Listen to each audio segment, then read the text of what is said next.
Assalamualaikum warahmatullahi wabarakatuh. Hari ini hari Selasa ya, 9 Juli 2024. IHSG jam 11 kurang ini terpantau naik 0,456%. Di sini saya akan menjelaskan bagaimana membangun dana pensiun dari nol. Pertama-tama, apa itu dana pensiun? Kita cari saja ya. Dana pensiun.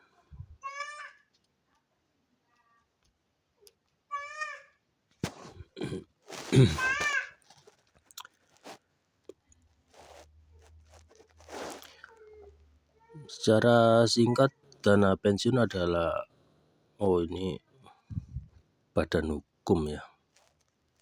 Maksudnya apa tujuan dari dana pensiun? Tujuan dari dana pensiun adalah memberikan pendapatan yang stabil kepada individu setelah mereka pensiun dari bekerja aktif. Individu biasanya menyisihkan sebagian dari penghasilan mereka selama masa kerja untuk ditempatkan dalam dana pensiun.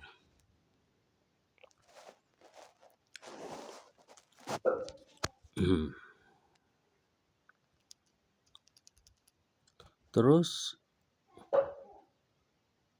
bagaimana membangun dana pensiun?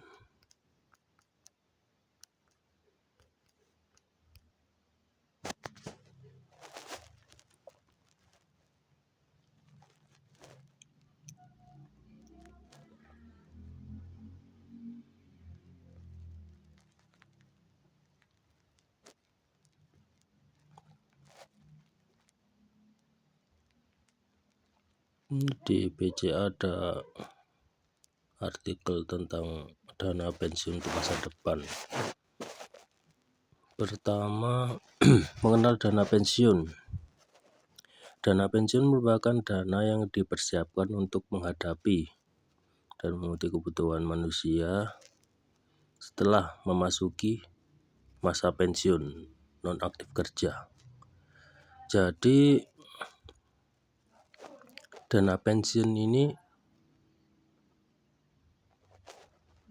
dana yang kalau kita sudah tidak aktif bekerja, kita masih bisa memperoleh pendapatan dari dana yang sudah kita sisihkan setiap bulan atau terserah, nggak harus setiap bulan, tapi kita sisihkan selama bekerja. Dan setelah kita sudah tidak bekerja, dana tersebut dapat kita ambil untuk memenuhi kebutuhan hidup kita setelah masa tua kita. Kedua, mengelola dana pensiun. Tidak semua orang memiliki pekerjaan yang menjamin pensiun. Solusinya, sisihkan sekitar 10% dari penghasilan kamu untuk ditabung menjadi dana pensiun. Pastikan bahwa dana tersebut secara konsisten ditabung dan hanya digunakan ketika sudah tidak aktif bekerja. Untuk persenannya 10% ini cukup kecil ya. Saya biasanya menyisihkan pendapatan saya sekitar 30% dari total gaji supaya tabungan kita lebih cepat terkumpul untuk dana pensiun. Tapi itu untuk saya pribadi. Kalau untuk kalian belum tentu sama ya. Tips menyiapkan dana pensiun. Jika kamu saat ini tengah berjuang menabung dana pensiun untuk kesejahteraan masa depan, berikut beberapa tips untuk diterapkan. Pertama, tentukan target usia pensiun. Kedua, tingkatkan sumber pemasukan. Lunasi hutang cicilan, konsisten terhadap rencana keuangan, miliki asuransi. Nah, ada 5. Pertama, tentukan target usia pensiun. Sebenarnya kalau usia pensiun ini tidak harus kita tentukan, tidak apa-apa. Jadi kalau kita tetap mau bekerja sampai tua pun itu nggak masalah. Tapi kalau kita kekurangan uang, jadi kita tidak harus kita bekerja itu sesuai kemauan kita, bukan kita bekerja untuk memenuhi kebutuhan lagi. Jadi kita mempunyai beberapa pilihan. Jadi kita mau bekerja atau tidak, itu tidak apa-apa kalau kita mempunyai dana pensiun. Tingkatkan sumber pemasukan. Ya, ini bisa dilakukan kalau teman-teman memiliki penghasilan tambahan atau mungkin promosi di tempat kerja dan lain-lain. Lunasi cicilan dan hutang. Usahakan jangan hutang atau jangan mencicil. Ini kalau hutang dan mencicil itu kalau untuk produktif tidak masalah. Tapi kalau untuk konsumtif lebih baik jangan. Itu pendapat saya pribadi. Kalau masih belum cukup untuk membeli barang tersebut, mending kita tabung dulu. Kalau sudah punya uangnya, baru kita beli. Konsisten terhadap rencana keuangan.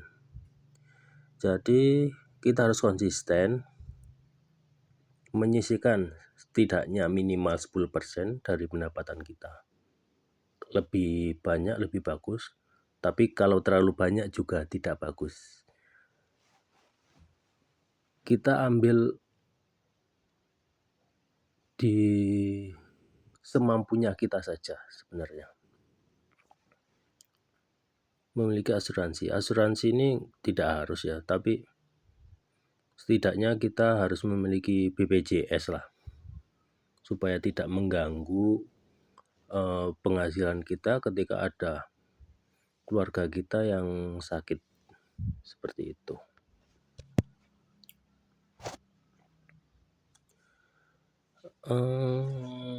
Ini ada beberapa jenis investasi untuk dana pensiun ya. Dana pensiun buat investasi itu ada beberapa macam. Pertama ada deposito, emas, reksadana, obligasi, saham, dan properti.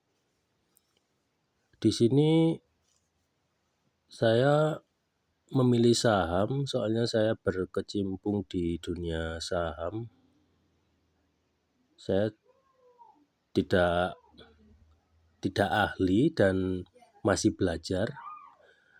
Dan menurut saya saham itu instrumen investasi yang terbaik menurut saya. Mungkin ada teman-teman yang lebih tahu investasi yang lain yang lebih menguntungkan, bisa share aja di kolom komentar.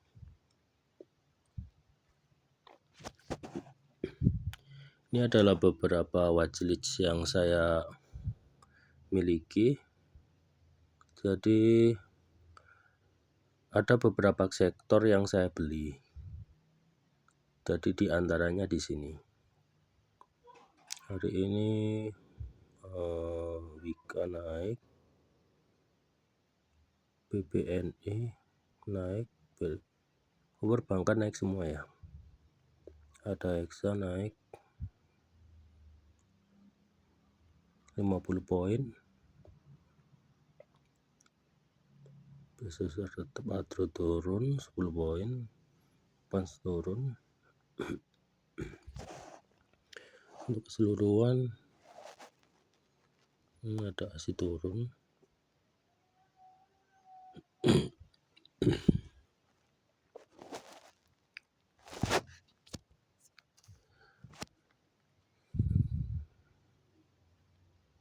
Ini adalah aplikasi iPod ya teman-teman ya. Di sini saya membeli saham menggunakan aplikasi iPod dan ada beberapa saham yang saya miliki.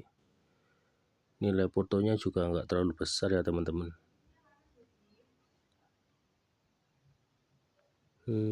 Ada BBRI,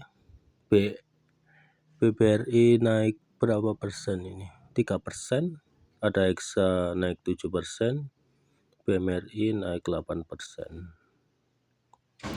Udah situ ini udah gak bisa dijual ya teman-teman ya. Soalnya cuma 0,08. Ada BSSR turun 2%, Demas turun 9%, 10 lah.